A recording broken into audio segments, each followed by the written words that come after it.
श्री पद्मनाभ नाम के एक सुंदर व्यास थे कन्नौज में। बहुत सुंदर कथा करते थे। हजारों लाखों की तादाद में लोग उनकी कथा सुनकर के अपनी शंकाओं का समाधान और परमानंद की प्राप्ति करते थे। पद्मनाभ दास जी के चित्त में क्या जिज्ञासा थी?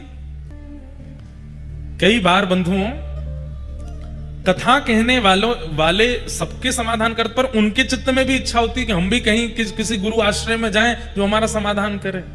मैं इतनी कथाएं करता हूं, इतने लोगों के समाधान करता हूं, पर मेरे चित्त को शांति क्यों नहीं मिलती? इसी भावना से कथा कहते थे कि हे भागवत जी, आप कृपा करो कि मेरे समाधान करने वाले गुरु भी आवे। तभी कन्नौज में श्रीमद वल्लभाचार्य महाप्रभु जी का आगमन हुआ। तब पद्मनाभ दास जी उनकी कथा सुनने के लिए गए, और आप इसी जिज्ञासा से आकर के जब कथा में बैठे, उसी समय महाप्रभु जी ने एक प्रसंग कहा, और प्रसंग में कहा कि भैया, ठाकुर जी की सेवा करने वाले, ठाकुर जी की कथा सुनाने वाले, ठाकुर जी के समीप रहकर के किसी भी प्रकार की सेवा का क्रम करने वाले को अपनी जीविका के लिए ठाकुर जी का प्रयोग नहीं करना चाहिए। ठाकुर जी जीविका नहीं होने चाहिए। और इसी बात को पद्मनाभ दास जी बैठ करके सुन रहे थे। पद्मनाभ दास जी बोले, मेरा तो पूरा घर कथा से ही चलता है। महाप्रभु जी इस बात को कह रहे हैं तो मैं इसको पालन करके देखूं। दिक्कतें तो बढ़ जाएंगी, क्योंकि हमारा सर्वस्व कथा ही है। घर चलाने के लिए सत्यनारायण की कथा कर लेंगे, घर चलाने के लिए महाभारत की कथा कर लेंगे, रामायण की कथा कर लेंगे, पर भागवत जी की कथा अयाचक वृत्ति से होगी। ये प्रण श्री पद्मनाभ दास जी ने धारण कर लिया। और ये भाव धारण करते ही आपने जैसे ही कथा कहना प्रारंभ किया, इतना परम शांति के अनुभव हुए, ऐसे ऐसे अनुभव ठाकुर जी के उनको होने लगे।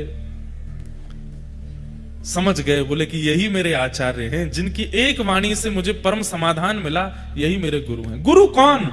गुरु वही जो हरि सो मिलावे, गुरु वही जो हरि की राह दिखावे, गुरु वही जो सब तज वृंदा विपिन बसावे, वो गुरु है।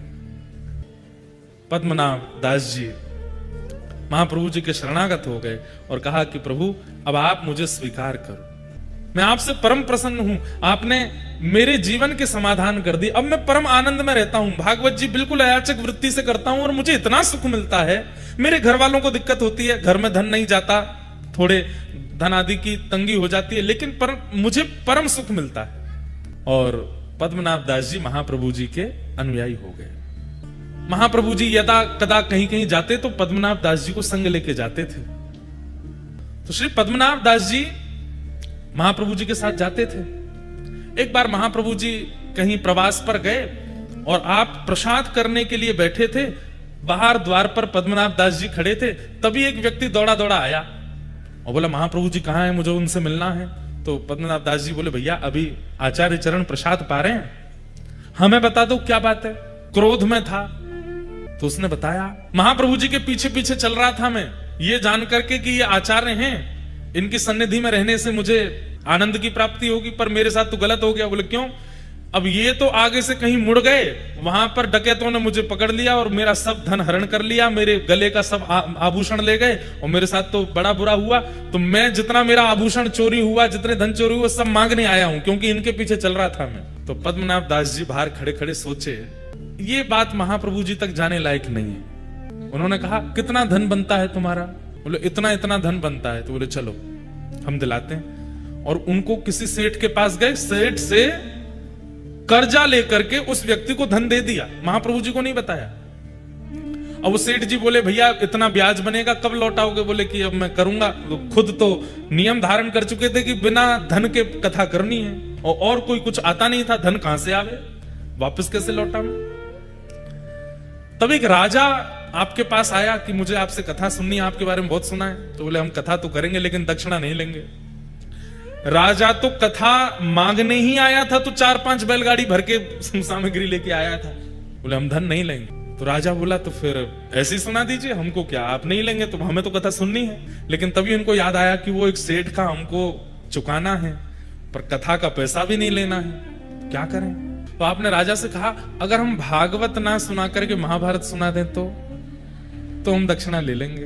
राजा बोला हमको तो भागवत सुननी है। बोले कि सुनो देखो हम तुमसे क्या छुपाएं, सीधी बात ऐसी है, हमने नियम लिया कि हम भागवत जी का दक्षिणा नहीं लेंगे, और हमको किसी का कर्जा चुकाना है तो हम महाभारत सुना देंगे ताकि तुम दक्षिणा दो तो हम उसका चुका दें।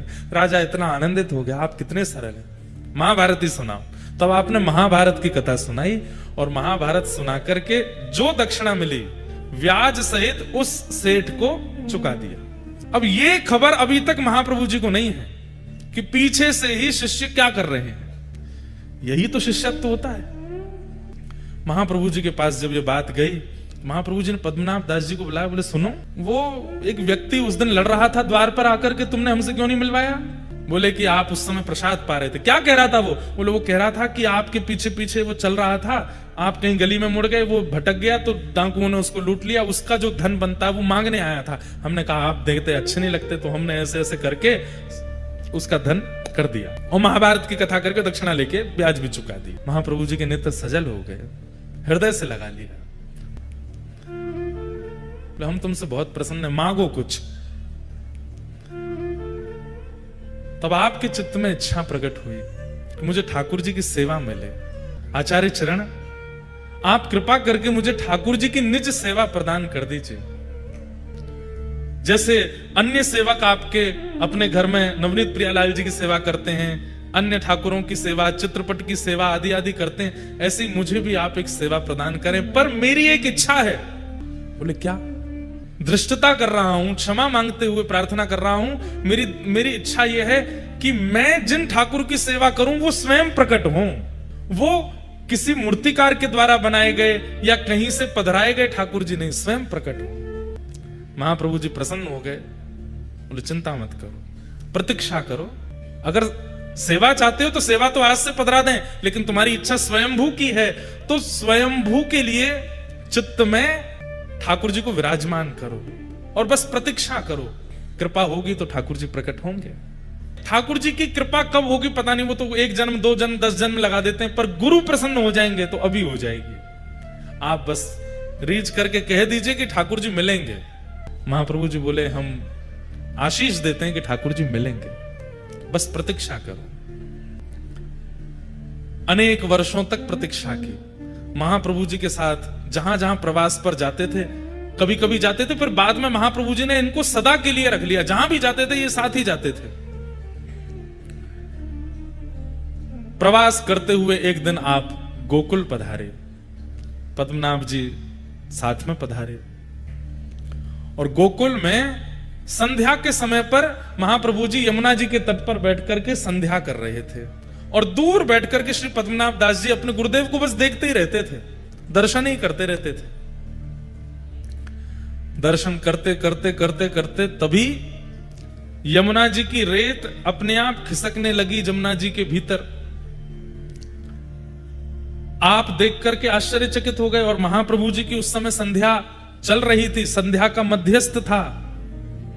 और तभी क्या देखते हैं कि विशाल स्वरूप ठाकुर जी का शंख चक्र गदा पद्म धारण करके प्रकट हो गए हैं। बोलो मथुराधीश की।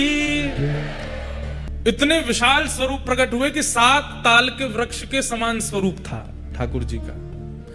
आचार्य चरण ने देख करके तुरंत प्रणाम किया। पद्मनाभ दास जी तो देख करके हैरान रह गए, ये कितना विशाल विशिष्ट स्वरूप, अद्भुत स्वरूप के दर्शन करके आप आनंदित हो गए। तभी महाप्रभु जी ने आज्ञा की कि निवेदन कियो, जय जय इतने बड़े बनकर के आयो, कैसे सेवा करेंगे? नसैनी लगानी पड़ेगी मोह तक पहुंचवे के काजे। इतना सब कैसे विस्तृत होएगा? इतना बड़ा आपको स्वरूप है, इतने बड़े मंदिर बनाने पड़ेंगे। थोड़ी कलयुग की प्रधानता है, आप थोड़ा सा नेक हम अर्चकन पे नेक ध्यान धरो और अपनो रूप नेक सूक्ष्म करो।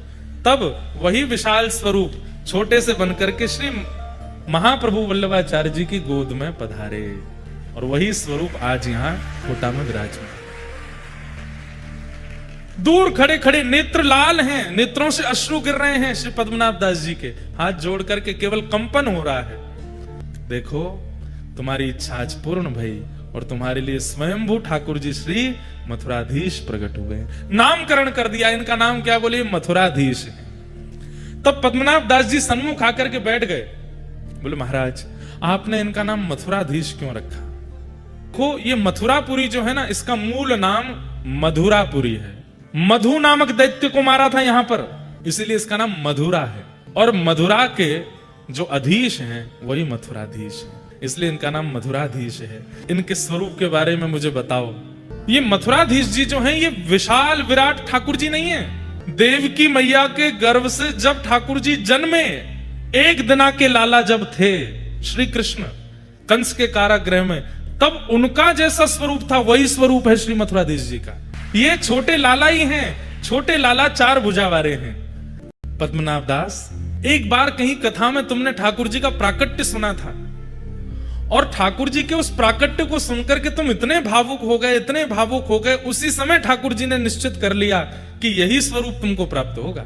आओ और अपने ठाकुर जी स्वीकार करो। तब श्री पद्मनाभ दास जी के माथे श्री मथुराधीश जी विराजमान। श्री मथुराधीश आपके कोटा में विराजमान है।